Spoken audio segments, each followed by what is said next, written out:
Alright, welcome back to our channel. Ito muli sa RP Max Vlog. Sabi ka love, shoutout po sa ating lahat guys, mga kaibigan, mga kalingap. Isang mapagpalang araw po sa ating lahat. Naway na sa mabuting kalagayan po ang lahat guys sa mga oras na ito. Okay? So gusto ko lang pong gawa ng reaction guys, itong episode 64 ng Tambalang Jumcar. Okay? So bago po natin gawa ng reaction guys, ito ipakita ko muna sandali sa inyo itong maiksing video clip na ito. Okay? So ito po yun. Naman? Carla? Boom? Carla? Boom? Gising na. Tara, labas tayo. Oh. Labas ka? Tara. Ay, pambira. Pambira ka, bro. Ito di pa lang. Carla? Boom. Bakit? Galit ka?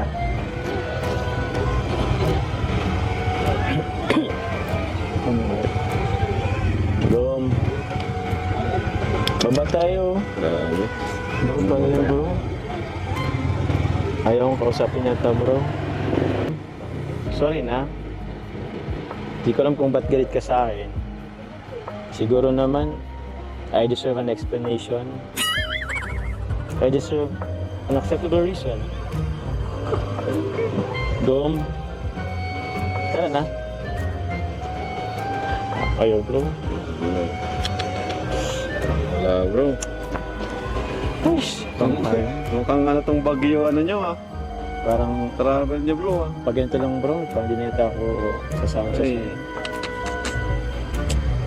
Alam mo ba, bro, kung bakit? bakit? Di ko alam. Baka may alam ka. Kanina kasi, ang alam ko lang ah, base lang sa aking observation, nung mga naghahanap sa kanya mga fans, nahanap ka sa kanya, wala siyang masabi. Eh, Siguro na ano siya, na pressure, may pressure. ba't daw wala ka, di niya kasama. Yun ba, bro? Ba't yun bro, ano bang nangyari? Eh, di ko rin alam. Nalate ka lang naman di ba? Dalit lang naman ako, tsaka di ko naman alam na magkakaiba kami ng ano eh. Ng sasakyan. Masorry sana ako eh, kaso parang ayaw lang ipag-usap sa akin. Siguro mamaya na lang bro, baka pagodin siya. Ipagod rin naman ako ah. Mag-usap talaga kayo. Paano i-end up ka talaga, bro? Mag-usap ka na. Usap kayo, pero ayaw kang kausapin. Wala kang magagawa. Siguro kung paano naman natin yung oras. Sayang oras, first day sa Baguio, patapos na. Kaya, Wala pa nangyayari. go, labas na. Ayun, so napanood po natin guys, medyo may tampuhan po itong dalawa, no? Si Jomar at saka si Carla. Mukhang nag-umpisa po yata ito nang magkahiwalay po sila ng sinakyan, no? Papunta po ng Baguio. Okay?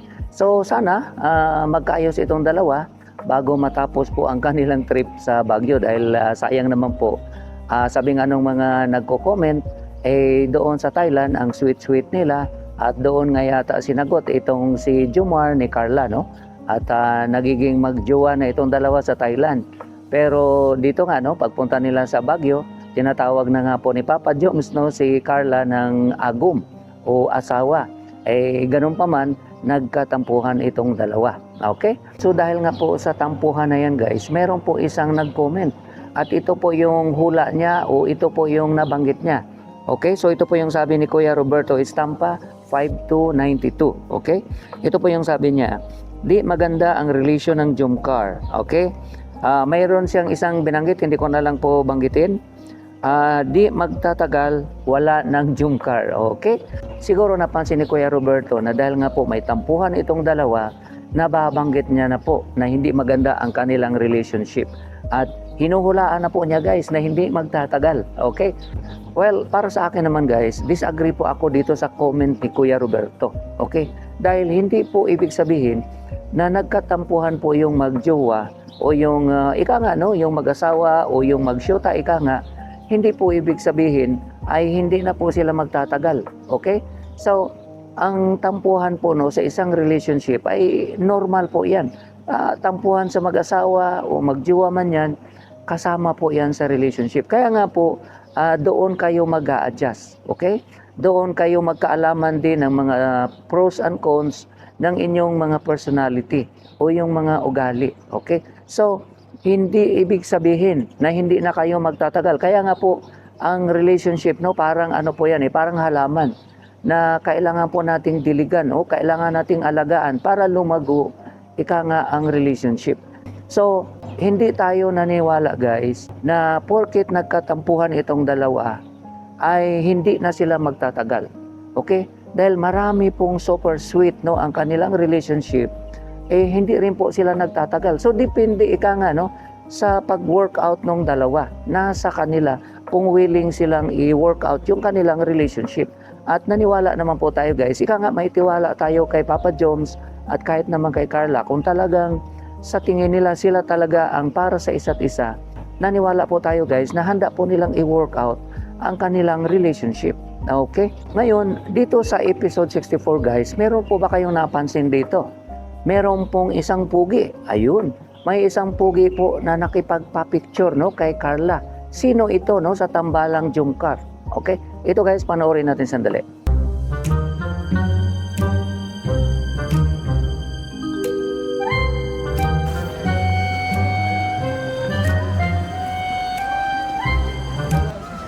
Okay na? Hindi ba okay na magpa-picture sa'yo? Paano ba ako eh? Tagal ko na ba napapanood sa vlog ko? Okay lang? Picture tayo.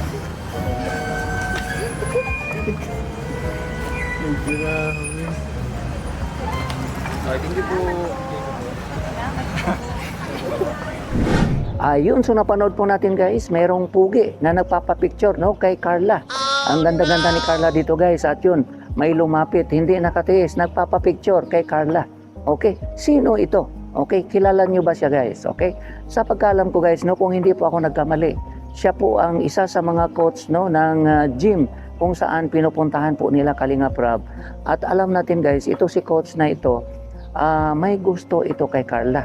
At gusto yatang ligawan si Carla nito. Pero maraming ang kumukontra dahil sabi nga ni Kalinga Prab no, sa kanya mga live, pag ginawa ni coach ito, marami ang mambabas sa kanya. Dahil hindi po sila papayag, siyempre, yung mga nagmamahal sa tambalang Jumcar na merong papasok na isa na magiging karibal, no? Kay Papa Joms man yan o kay Carla. Okay? Ika nga, ayaw nila ng gulo, ayaw nila ng disturbo. Okay? Pero dito, nakapagtataka lang guys, bakit po may pumasok sa episode 64 na pugi at nagpapapicture pa? Okay? So, ang tanong, agree po ba kayo na mayroong papasok na isang third party? Ika nga, makaribal ni Papa Joms? Sa tingin ko guys, no, hati siguro ang opinion ng mga viewers dito o mga supporters. Merong iba sasabihin nila, okay lang po yun para mayroong challenge, no? Pero marami din po ang magsasabi, sa tingin ko, sasabihin po nila, ayaw namin ng gulo. Ang gusto namin si Jomar lang at saka si Carla at wala nang disturbo. Okay? So maaaring ganun po siguro. No, sa tingin ko lang, 50-50 ang opinion ng tao dito. Okay? Kahit sa akin po siguro, sasabihin ko, mas maganda siguro, lalo na po nagkatapuhan itong dalawa. Mas maganda siguro, wala mo nang papasok na third party. Dahil po, sa situation po nila ngayon, ika nga, vulnerable po sila sa isa't isa. Kapag merong papasok na isa, kung saan meron po silang tampuhan. Ganun pa man, siyempre kung ano po ang gagawin ng producer, kung ano po yung gagawin ng director, no? Kung may ipapasok man na third party, ay suportahan po natin guys. Ika nga, kung gagawin man ito ni Kalinga Prab, kung papayagan niya na papasok ang third party dahil may gusto ito kay Carla, aabangan na lang po natin at suportahan natin. Alam naman po natin guys, na kung gagawin man ito ni Kalinga Prab, siyempre sa tingin niya, makakatulong sa episode o sa mga episode ika nga ng tambalan. Okay? Isipin po natin guys, itong mga love team na ito, ginagawa po ito ni Kalinga Prab para po masuportahan ang mga beneficiaries sa kanilang pag-aaral. Okay?